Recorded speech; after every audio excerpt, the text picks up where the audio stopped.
June 3, 1941. 8:47 a.m. MGM Studio Lot, Culver City. The sun is already sharp, bouncing off windshields and white stucco buildings. The studio lot is waking up the way it always does, slowly, confidently, like a place that assumes it will be obeyed. A black sedan rolls past the front gate.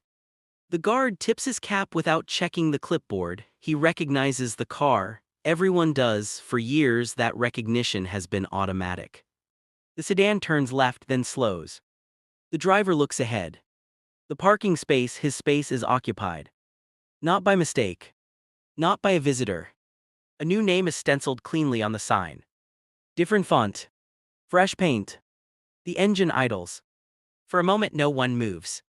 This isn't a public humiliation. No one is watching. No laughter, no confrontation, no raised voice, just a quiet logistical problem unfolding in the morning heat.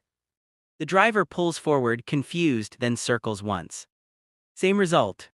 The space closest to the executive offices, the one reserved for him for nearly a decade, is no longer his. No memo was sent. No assistant warned him. No meeting was scheduled to explain. The star steps out of the car. He doesn't swear. Doesn't argue. Doesn't wave anyone over. He just stands there, hat in hand, reading the sign again. You can almost feel it, that tiny pause in the chest when something familiar stops responding the way it always has. A production assistant walks by and nods, unsure whether to stop. A grip unloads equipment nearby, pretending not to notice. The lot keeps moving. That's the trick. The system doesn't stop when power shifts. It keeps going. And that's how you know the shift is intentional. Eventually, the star parks farther down the lot. Not outrageously far. Just far enough. Far enough that the walk takes longer. Far enough that people don't glance up automatically. Far enough that he arrives at the office door a few minutes later than usual. Time is a currency here. Distance is language. Inside the executive building, no one mentions the change. Meetings proceed, coffee is poured, scripts are discussed. His name is spoken respectfully but without urgency. That's new too. Respect without immediacy. This is how Hollywood communicates hierarchy when it wants deniability. Not through firings. Not through headlines. Through logistics. Parking. Scheduling. Access. Things too small to protest without looking paranoid. Too procedural to challenge without proof. By lunchtime, the star has replayed the morning a dozen times. Did I miss a notice? Was this temporary? Am I reading too much into this? That question, am I reading too much into this, is where power does its best work. Because the moment you doubt your own perception, the system no longer has to explain itself. In the afternoon, he tests something.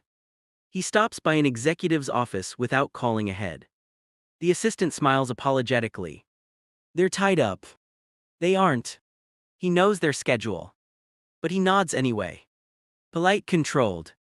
Still respectable. Still waiting. That evening, as he walks back to his car, now parked in a row with mid-level producers and visiting talent, he notices something else.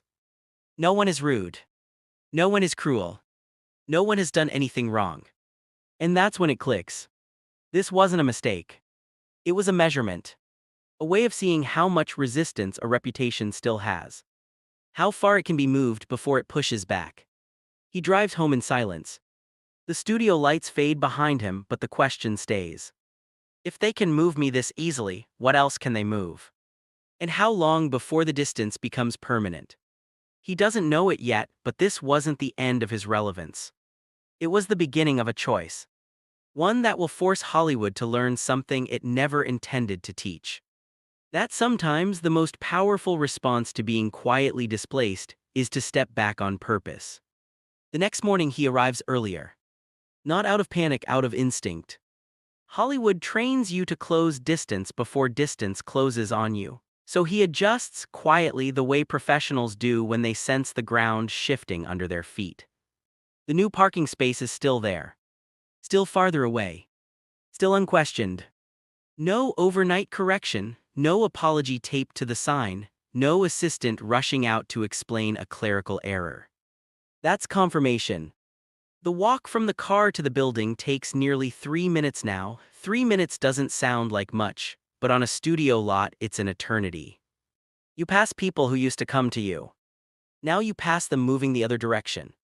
Some smile, some nod, some don't look up at all, none of them stop. You can almost feel the recalibration happening in real time. Inside the building, doors open a little slower. Conversations pause a beat longer before acknowledging him. Assistants glance toward other offices before answering questions they once handled automatically. No one is unkind. That's the brilliance of it. Cruelty invites resistance. Procedure invites compliance. By midweek, the pattern widens. His name is still on call sheets but not at the top. Meetings are booked tentatively, scripts arrive with less urgency attached, nothing withdrawn, everything softened. Softening is how relevance erodes without drama. He tells no one about the parking space. Not his agent. Not his publicist. Not his friends. Because saying it out loud would make it sound trivial. And that's exactly why it works. Hollywood's most effective signals are always too small to defend against without sounding insecure. On Thursday, he notices something that finally breaks the illusion of coincidence. A newer star, talented, popular, reliable, is now parking closer than he is. Not because that star demanded it. Because the system offered it. And proximity in this town is not a convenience. It's an endorsement. That afternoon, he sits alone in his office longer than necessary. The room feels unchanged, but his relationship to it has shifted. The walls seem farther apart, the silence thicker. He realizes something unsettling. No one has told him to slow down. But everything around him is encouraging it. This is how Hollywood applies pressure without fingerprints. You are not pushed out. You are nudged aside. And if you keep moving forward anyway, the resistance becomes more noticeable, more awkward, more exhausting. Until stopping feels reasonable. That night he studies his calendar. It's still full. But now it looks crowded in a way it didn't before. Obligations stacked back to back, commitments made when availability felt like strength. For the first time, he considers canceling something, not because he can't do it, but because he doesn't want to anymore. The thought surprises him. And then it doesn't. The next morning, he does something small, but unprecedented. He asks to move a meeting. Not reschedule. Cancel. No explanation offered. On the other end of the line, there's a pause. Then, all right. No protest, no urgency, no pushback. That response tells him everything. They expected compliance. They didn't plan for refusal. By the end of the week, the longer walk has become symbolic. Each step across the lot reinforces a quiet truth. As long as he keeps adapting to their adjustments, the system retains control. But if he stops adapting, if he chooses absence instead of negotiation, the signal changes direction. And for the first time since the sign changed on that parking space, he feels something other than unease. Clarity. Because now he understands what's really being tested. Not his talent. Not his bankability. But his willingness to remain endlessly accessible. And once you see that clearly, you can decide whether to keep playing. The following Monday, the parking space is still unchanged. Same distance. Same fresh lettering. Same quiet message. But this time the walk feels different. Not heavier. Lighter. Because somewhere between the longer steps and the canceled meeting, the star has stopped trying to correct the signal. He parks, he walks, he arrives. And for the first time since this began, he doesn't feel like he's late to something. Inside his office, the phone rings twice before noon. Both calls are routine. Both expect agreement. He listens, asks a question, then without raising his voice, without dramatics, declines. Not aggressively. Decisively. The line goes quiet for a half-second longer than usual. That half-second matters. Because it reveals surprise. This is where the psychological shift becomes visible. The industry is comfortable managing enthusiasm. It's skilled at redirecting anger. But calm refusal. That destabilizes the process. By midweek, word begins to circulate, not loudly, not formally. He's being selective. He's stepping back. He's not as available as before. No one knows why. And that uncertainty does something subtle but powerful. It forces people to reassess his value without the comfort of constant access. The studio responds the only way it knows how. It waits. And waiting is not Hollywood's strength. A producer pushes a meeting forward anyway, assuming momentum will override hesitation. The star doesn't show. No explanation. No apology. Just absence. The meeting proceeds, but something is missing. A role is discussed without conviction. A decision is deferred. For the first time, the system feels the cost of displacement. That evening, the star sits at home, calendar open, and does something radical for his era. He clears space. Projects move someday. Commitments dissolve quietly. Not as protest, as preservation. The emotional weight lifts almost immediately. The next morning, something changes. The parking space sign is still there. But an assistant approaches him on the lot. Carefully. Casually. As if testing water. Just checking if your schedule's flexible later this week. The question is framed as logistics. But the subtext is obvious. Are you still reachable? He smiles. Non-committal. Possibly, he says. And keeps walking. This is the turning point Hollywood never documents. The moment when absence begins to generate leverage. When distance stops signaling decline and starts suggesting choice. Because the industry doesn't fear disappearance. It fears unpredictable disappearance. By Friday, a new conversation emerges. Not about his projects. About his intentions. What does he want? What is he waiting for? Is he repositioning? None of these questions would exist if he were still adapting quietly. The parking space hasn't moved back yet. But something else has. The center of gravity.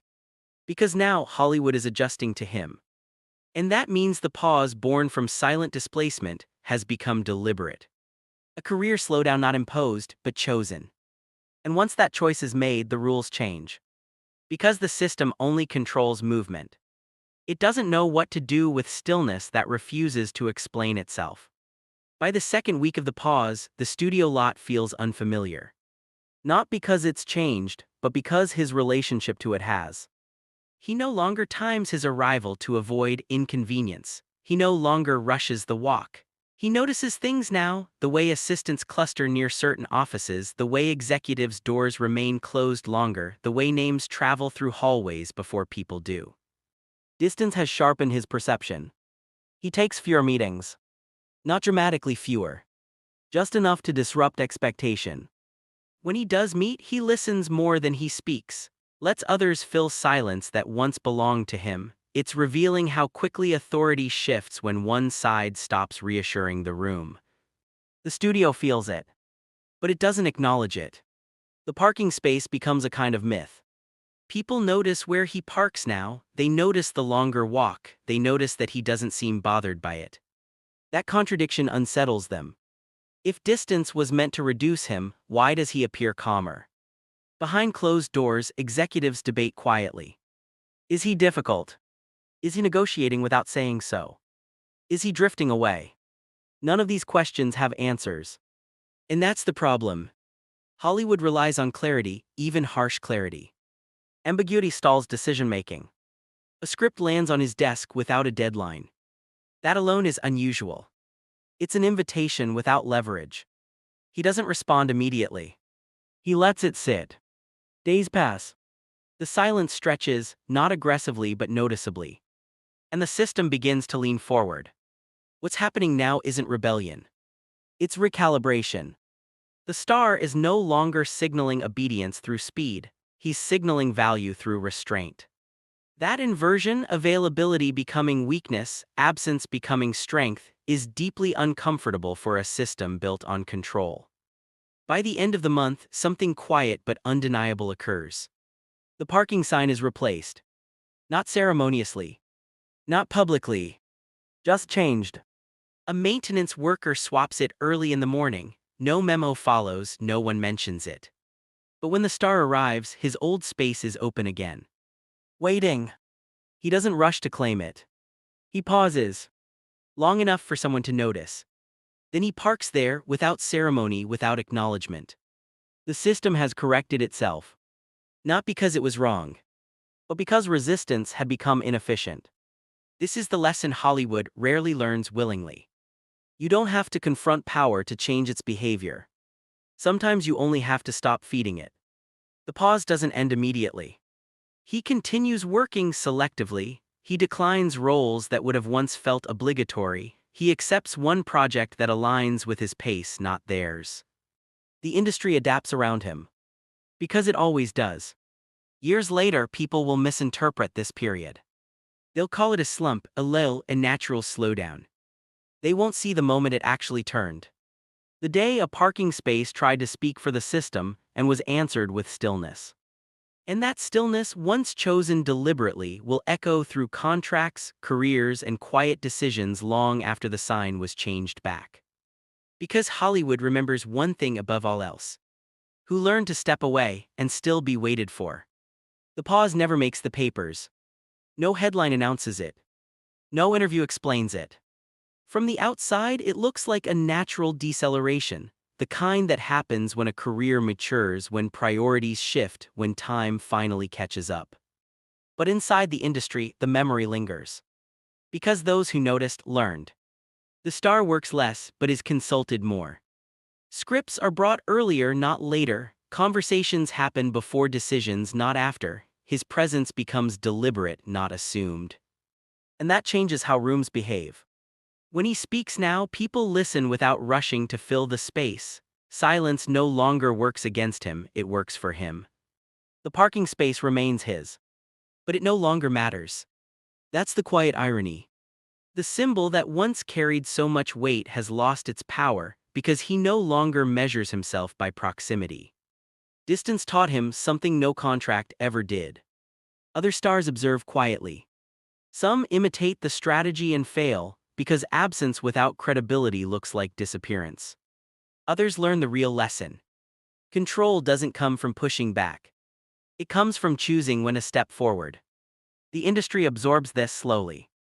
Studios become more cautious about testing leverage through logistics. Access is still managed but more carefully. Silence is used but less recklessly. Because once someone shows they can walk away without collapsing, the system remembers. Years later, a younger actor will ask an older executive why certain people are treated differently. Why some names get patience.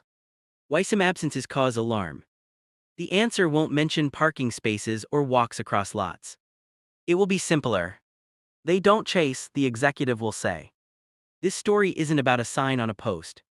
It's about how power reveals itself when it thinks no one is watching. And how one person, by refusing to rush back into place, quietly changed the rules of engagement. Because in Hollywood, the most enduring form of influence isn't loud. It doesn't demand. It waits.